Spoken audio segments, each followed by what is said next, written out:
अस्सलाम वालेकुम। मेरा नाम है सर सनाउल्लाह और आज का हमारा टॉपिक है Arrhenius acid base concept. Arrhenius acid base concept chapter number 2 10th class chemistry का दूसरा टॉपिक है। इससे पहले हमने physical properties of acid and base discuss कर लिया है। तो Arrhenius concept of base and acid ये पेपर पॉइंट ऑफ व्यू से देखें तो ये लॉन्ग क्वेश्चन भी आता है और इस टॉपिक में से दो शॉर्ट क्वेश्चन भी बनते हैं और साथ में एमसीक्यूज भी। मैंने इसको इस फॉर्म में लिखा है कि अगर आप उस फॉर्म में लिखे हेडिंग बना के लिख दिया है और आप इसी फॉर्म में लिख लेंगे तो इंशाल्लाह आपका लॉन्ग क्वेश्चन प्रॉपर रहेगा। पहली हेडिंग जो मैंने बनाई है वो है इंट्रोडक्शन। इसके इंट्रोडक्शन देना है कि इस एसिड और बेस को आर्गेनस साइंटिस्ट का नाम है जिसने इस एसिड और बेस को 1787 के अंदर प्रेजेंट किया था। इसने आर्गेनस एसिड बेस कंसेप्ट कहते हैं। अगर इसके अंदर डेफिनेशन करेंगे इसके मुताबिक आर्गेनस क्या, एसिड क्या है और बेस क्या है तो आपने हेडिंग बना देनी है आर्गेनस एसिड। तो acid is a substance which is dissociate in aqueous solution to give hydrogen ion। कि एसिड ऐसे सब्सटेंसेस है जो कि aqueous solution, वर्ड aqueous का मतलब मैंने प्रीवियस लेक्चर में भी बताया था, इसका मतलब होता है वाटर, पानी। वाटर के अंदर aqueous solution के अंदर जाते ही वो हाइड्रोजन आयन में डिसोसिएट हो जाए, अलग हो जाए, हाइड्रोजन आयन दे दे तो उस चीज को हम कहेंगे आर्गेनस एसिड। इसका मतलब ये है कि कोई भी सब्सटेंस आप ले ले जो कि aqueous solution में जाए और हाइड्रोजन आयन दे दे तो वो क्या है, आर्गेनस एसिड है। एग्जांपल्स की बात करें तो मैंने यहाँ पे HCl लिया हुआ है, हाइड्रोक्लोरिक एसिड, हाइड्रोक्लोरिक एसिड। अब इसको हम हाइड्रोक्लोरिक एसिड क्यों कहते हैं? जब ये वाटर में जाता है तो ये डिसोसिएट हो जाता है हाइड्रोजन आयन में और क्लोरीन आयन में, तो इसीलिए ये क्या है, एक एसिड है। दूसरी मिसाल की अगर बात करें ये है नाइट्रिक एसिड। ये क्या है, नाइट्रिक एसिड। नाइट्रिक एसिड जैसे ही वाटर में जाता है तो ये भी डिसोसिएट हो जाता है हाइड्रोजन आयन में और NO3 आयन के अंदर। इसी तरह हमारे पास तीसरी मिसाल जो मैंने इसकी दी है वो है एसिडिक एसिड की। एसिडिक एसिड, ये जो एसिडिक एसिड है वो क्या है, इसे विनेगर में पाई जाती है, सिरका जिसे आप ज़बान में कहते हैं वो यही होता है, इसको पानी में डाला होता है तो ये जब वाटर के अंदर जाता है aqueous solution में जाता है तो ये CH3COO आयन और हाइड्रोजन आयन में डिसोसिएट हो जाता है, अलग हो जाता है। तो यहाँ पे हर एक कंपाउंड में यहाँ पे क्या दिए, हाइड्रोजन आयन दिए हैं अपने aqueous solution में, तो ये इसलिए हम इसको क्या कहेंगे, ये एसिड्स है। ये क्या है, एसिड्स है।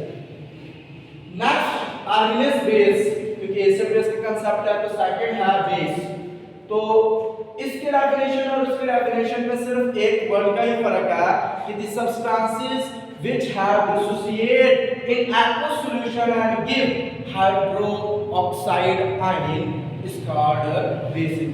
ये बेसिस वो सब्सटेंस होंगे, बेसिस वो सब्सटेंस जो कि aqueous solution में अब OH आयन में हाइड्रोक्साइड आयन में डिसोसिएट हो जाएंगे, अलग अलग हो जाएंगे, तो उसको हम कहेंगे आर्गेनस बेस। इसकी मैंने 3 एग्जांपल लिखी है।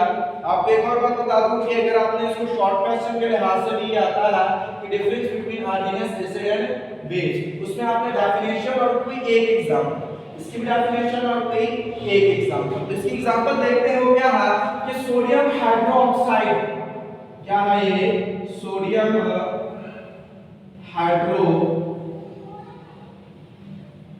ऑक्साइड। अब सोडियम हाइड्रोक्साइड जब वाटर के साथ रिएक्ट करता है, वाटर में जाता है तो ये सोडियम आयन अलग हो जाता है और OH आयन क्या हो जाता है, अलग हो जाता है। तो इसने aqueous solution में पानी में जाते ही OH आयन दिए, इसका मतलब ये क्या है, बेस है। आर्गेनस के मुताबिक ये क्या है, बेस है। इसी तरह कैल्शियम ऑक्साइड है, कैल्शियम हाइड्रोक्साइड जब वाटर के साथ रिएक्ट करता है तो कैल्शियम आयन अलग हो जाता है और इसके साथ OH के 2 आयन क्या हो जाते हैं, अलग हो जाते हैं। तो इसने भी OH आयन दिए तो ये भी क्या है, आर्गेनस बेस। इसी तरह एल्युमिनियम हाइड्रोक्साइड है, इसकी अगर बात करें तो ये भी सेम उसी तरह से जब एक्वस सॉल्यूशन में जाता है तो एल्युमिनियम आयन बना देता है और साथ में 3 हाइड्रोक्साइड आयन बनाता है, इसीलिए इसको भी हम बेस कंसीडर करते हैं। इसका मतलब ये हुआ कि कोई भी ऐसा सब्सटेंस जो कि एक्वस सॉल्यूशन में जाने के बाद जो भी सब्सटेंस एक्वस सॉल्यूशन में हाइड्रोजन आयन दे वो एसिड होगा, कोई भी ऐसा सब्सटेंस जो एक्वस सॉल्यूशन में OH आयन दे वो क्या होगा, बेस होगा। तो यहाँ पे मैंने इसको ऐसे रिप्रेजेंट किया, आपने ये चीज नहीं करनी, आपको ऐसे दिखा दिया समझाने कि कोई भी सब्सटेंस जैसे वाटर में जाएगा, अगर वो एसिड है तो हाइड्रोजन आयन देगा, अगर वो बेस है तो OH आयन देगा। अब यहाँ पे तो होगी इसके शॉर्ट क्वेश्चन में क्या लिखना है आपने, सिंपल एक डेफिनेशन तो एक एग्जांपल, फिर एक डेफिनेशन और एक एग्जांपल। तो ये आपके शॉर्ट क्वेश्चन यहाँ से क्लियर हो जाता है। दूसरा शॉर्ट क्वेश्चन है इस नजरिए को हुदूद लिमिटेशन, इस नजरिए की एक लिमिट है कि इससे आगे क्या ये बता नहीं सकता, कुछ हुदूद थी, कुछ खामियां थी, वो देखी है। उसका नाम है limitation of Arrhenius acid concept, Arrhenius acid base concept के आर्हीनियस एसिड या आर्हीनियस कंसेप्ट के जो है वो लिमिटेशन क्या है, ये खुद में एक शॉर्ट क्वेश्चन है और ये इसके 2 पॉइंट्स है और यही 2 पॉइंट्स आपने शॉर्ट क्वेश्चन में एज इट इज लिखने हैं। तो 2 पॉइंट्स क्या है कि जैसे अगर हम यहाँ पे शुरू से देख रहे हैं कि कोई भी ऐसा सब्सटेंस जो एक्वस सॉल्यूशन में हाइड्रोजन आयन दे, यहाँ पे शर्त रख दी हुई है कि एक्वस सॉल्यूशन होना चाहिए, वाटर होना चाहिए, वाटर में जाते ही हाइड्रोजन आयन देगा तो एसिड और OH आयन देगा तो बेस। तो यही इसकी पहली खामी है कि ये सिर्फ अप्लाइएबल है किस पर, एक्वस सॉल्यूशन में, नॉन एक्वस मीडियम के लिए ये कंसेप्ट अप्लाइएबल नहीं था। तो यही है कि this concept is applicable only aqueous medium and does not explain acid and base in non aqueous medium. ये सिर्फ एक्वस मीडियम के लिए अप्लाइएबल था, एसिड और बेस के नेचर को ये नॉन एक्वस मीडियम में बता नहीं सकता। तो ये इसकी पहली लिमिटेशन है। दूसरी लिमिटेशन की अगर बात करें तो कुछ ऐसे कंपाउंड मौजूद है हमारे पास जो कि एक्वस सॉल्यूशन में जाने के बाद एसिडिक कैरेक्टर शो करते हैं, उनकी फिजिकल प्रॉपर्टीज जो हमने प्रीवियस लेक्चर में डिस्कस की वो शो होती है, लेकिन वो एक्वस सॉल्यूशन में हाइड्रोजन आयन नहीं देते। कुछ ऐसे कंपाउंड भी है जो कि एक्वस सॉल्यूशन में जाने के बाद बेसिक कैरेक्टर शो करते हैं, बेस होते हैं, लेकिन वो OH आयन नहीं देते। तो ये उन कंपाउंड को एक्सप्लेन ना कर सका। वो कंपाउंड कौन से, एक है कार्बन डाइऑक्साइड और एक है अमोनिया NH3। तो this concept acid and base है compound which hydrogen and hydroxide ion respectively. के इस कंसेप्ट के मुताबिक क्या है कि कोई भी सब्सटेंस, कोई भी कंपाउंड एक्वस सॉल्यूशन में हाइड्रोजन और हाइड्रोक्साइड आयन देगा तो एसिड और बेस होगा, लेकिन बट हमारे भट्ट साहब के but carbon dioxide and ammonia are compound, ये ऐसे compound they can not give, जो कि नहीं देते hydrogen and hydroxide ion, but they have acid and base respectively. अब यहाँ पे बात करें तो कार्बन डाइऑक्साइड की, तो ये वाटर में एंटर होने के बाद, सॉल्यूशन बनाने के बाद एक्वस सॉल्यूशन में हाइड्रोजन आयन नहीं देते। इसी तरह NH3 ये एक्वस सॉल्यूशन वाटर में ऐड होने के बाद OH आयन नहीं देते। देंगे कहां से, यहाँ पे ना हाइड्रोजन है ना यहाँ पे OH है, तो ये हाइड्रोक्साइड आयन नहीं देते।